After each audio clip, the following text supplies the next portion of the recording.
अमर astrology में आपका स्वागत है दोस्तों। मैं हूं अमर सिंह चौहान। आज हम एक और सूत्र के ऊपर वीडियो बना रहे हैं। सूत्र बहुत सरल है लेकिन बहुत ही उपयोगी और प्रभावशाली सूत्र है। जीवन के संतुलन के बारे में, कार्य क्षेत्र, नौकरी और परिवार दोनों में संतुलन अक्सर नहीं रह पाता है।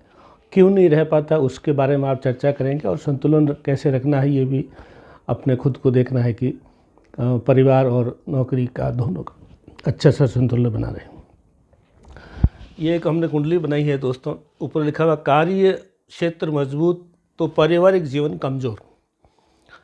जब भी देखिए आप, जो व्यक्ति कार्य क्षेत्र में बहुत ज़्यादा सफल, बहुत ऊंचाई पे, बड़े मुकाम पे ऊंची सफलता प्राप्त करने वाला होगा तो उसका जो है पारिवारिक जीवन, वैवाहिक जीवन थोड़ा कमज़ोर मिलेगा। तो कार्य क्षेत्र में जो मजबूत होगा वो पारिवारिक जीवन में कमज़ोर होगा। ये क्यों होता है ये हम कुंडली के माध्यम से समझते हैं। ये एक हमने उदाहरण कुंडली बनाई है। जैसे कि मालूम है, पहला, दूसरा, तीसरा, चौथा, पाँचवा, छठा, सातवां, आठवां, नौवां, 10वां, 11वां, 12वां 12 घर है। ये हमने कुछ नहीं बनाया, हमने कार्य क्षेत्र को देखा है।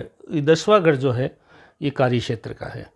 यहाँ पे कोई भी राशि लिखी हो, यहाँ 10 लिखी हुई है, यहाँ 10 की जगह कोई भी राशि हो सकती है, लेकिन ये घर 10वां फिक्स है। और ये 7वां घर है, ये वैवाहिक जीवन का, पारिवारिक जीवन का घर है। यहाँ पे 7 लिखा हुआ है, आपकी कुंडली में कुछ भी हो सकता है, लेकिन ये वैवाहिक जीवन, ये जो भाव है, ये खाना है, ये पारिवारिक जीवन का है। और ये खाना जो है नौकरी का, व्यवसाय का है। जो आदमी यहाँ अधिक सफल होगा वो यहाँ पे कमज़ोर पड़ जाएगा। ये परिवार का है और ये नौकरी का है। क्यों पड़ता है इसके बारे में देखिए। 10वां भाव जितना मजबूत होगा, 10वें भाव में नौकरी, कार्य क्षेत्र को देखा जाता है। 10वें भाव कर्म स्थल है। 10th हाउस जो होता है वो कर्म भाव होता है। यहाँ पे जो क्रूर ग्रह है, सूर्य क्रूर ग्रह माना जाता है, शनि भी क्रूर ग्रह है। यहाँ पे जितने क्रूर ग्रह बैठे होंगे उतने ही नौकरी के अंदर आपको सफलता अधिक मिलेगी। अच्छे किस्म के बॉस होंगे, ऊंचाई प्राप्त करेंगे, शीघ्रता के साथ पदोन्नति प्राप्त करेंगे, बड़े पद पे जाएंगे।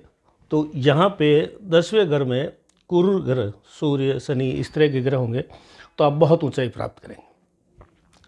और 10वें से 10वां ये घर होता है 7वां।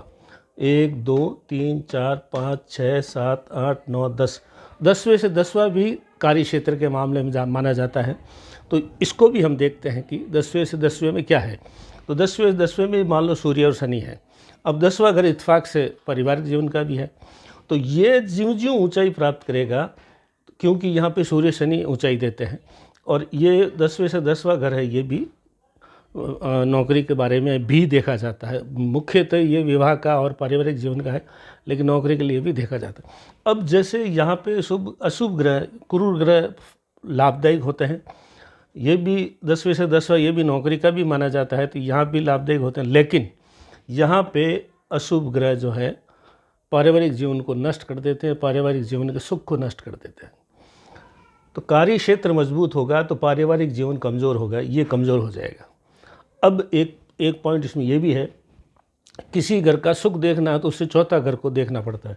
तो अब ये वैवाहिक जीवन का चौथा घर कौन सा? 1, 2, 3 और 4। वापस वो कर्म क्षेत्र चला गया। तो 7वां घर यानी वैवाहिक जीवन का, पारिवारिक जीवन का सुख भाव कौन सा है? ये। तो यहाँ भी सूर्य और शनि बैठे हैं।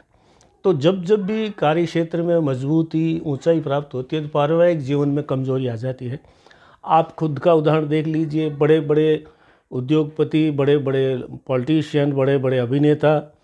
अभी अमिताभ बच्चन ने एक इंटरव्यू में बोला था कि जब मैं बहुत ऊंचाई पे था तो मैं सुबह काम पे जाता था तो मेरे बच्चे सो रहे होते थे, रात को लेट आता था तब भी बच्चे सोए हुए मिले। तो बच्चों से मेरे को बचपन में जो बड़े हो रहे थे तो मैं टाइम नहीं दे सका। ये हर व्यक्ति के साथ है। ज्यों-ज्यों ऊंचाई प्राप्त करेंगे, ज्यों-ज्यों आप घर से दूर जाएंगे, बड़ी पोस्ट होगी तो आपका जो है ट्रांसफ़र आउट ऑफ स्टेट हो जाएगा, दूसरी स्टेट में जाना पड़ेगा। ज्यों-ज्यों बड़ी ऊंचाई प्राप्त करेंगे, जैसे घर से दूर होंगे, तो जब कार्य क्षेत्र की ऊंचाई प्राप्त करेंगे तो आपको घर से दूर रहना पड़ेगा, पारिवारिक जीवन को कम समय मिलेगा। जब आप यहाँ ज़्यादा समय देंगे कार्य क्षेत्र में तो आपको ऊंचाई प्राप्त होगी, लेकिन यहाँ ज़्यादा ऊंचाई प्राप्त करेंगे तो यहाँ पे कमी हो जाएगी पारिवारिक सुख पे, परिवार, पत्नी, बच्चों को आप समय नहीं दे पाएंगे। तो ये हम नहीं कहते कि आप ऊंचाई प्राप्त नहीं करें, लेकिन हम ये इस माध्यम से ये समझाना चाहते हैं कि बैलेंस बना के चलें। जीवन में बैलेंस होगा तो पारिवारिक जीवन भी अच्छा चलेगा और कार्य क्षेत्र भी अच्छा चलेगा। अक्सर कुछ लोग धुन होती है, खाली इसको पकड़ते हैं कि मुझे तो जीवन में ऊंचाई प्राप्त करनी है, तो यहाँ पे कष्ट होने शुरू हो जाएंगे वैवाहिक जीवन पे। अतः कुछ लोग यहीं डूबे रहते हैं तो ये काम नहीं कर पाता उनका। तो ये बैलेंस बनाने का ये सूत्र है। हम ऊंचाई के पक्षधर हैं, ऊंचे पद प्रतिष्ठा के पक्षधर हैं, जिससे आपके परिवार को आगे जाके उसका लाभ मिलता है। लेकिन अगर जवानी में या जब आपके यौवन के दिन हैं या जब आपके बच्चे बड़े हो रहे होते हैं, जब आपको पत्नी को आपकी सर्वाधिक आवश्यकता होती है, बच्चों को सर्वाधिक आवश्यकता होती है, तो कार्य क्षेत्र के तनाव में, कार्य क्षेत्र के खींचतान में, कार्य क्षेत्र की वजह से, परिवार से, घर से दूर होने की वजह से आप वैवाहिक जीवन को कम समय दे पाते हैं। तो उस वजह से है वैवाहिक जीवन के अंदर कष्ट आ सकता है, आता रहेगा। तो ये संतुलन आपको बनाना है। दोबारा बता दूं, 10वां भाव कार्य क्षेत्र, 7वां भाव वैवाहिक जीवन, 10वें भाव से 7वें से चौथा, 1 2 3 4, हर भाव से चौथा भाव सुख का होता है। तो इसका सुख यहाँ देखा जाता है 1 2 3 4, तो ये सुख भाव जो है नष्ट हो जाता है। छोटा सा सूत्र है, बहुत उपयोगी सूत्र है, तो कृपया इसका जो है पालन करें, बैलेंस बनाएं। अमर एस्ट्रोलॉजी में आज इतना ही दोस्तों, धन्यवाद।